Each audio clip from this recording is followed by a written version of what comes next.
If your T-Mobile phone is stuck on a pink screen, it's likely due to either a software glitch or a hardware problem, particularly on Samsung Galaxy models like the S23, S24, and A series. This issue often manifests as a pink tint or discoloration, potentially accompanied by unresponsiveness or boot loops. The first step is to try a force restart.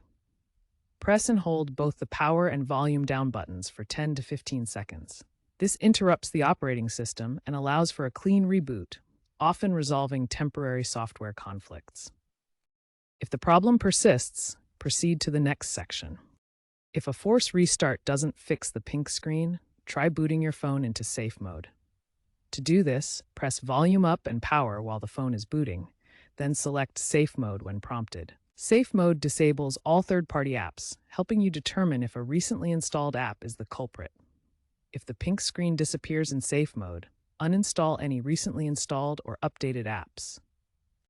If the issue continues in safe mode, a factory reset may be necessary.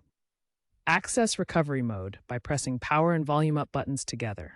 Then select Wipe Data Factory Reset from the menu. Be aware that a factory reset will erase all data on your device, so back up important information beforehand using T-Mobile Sync or another backup method.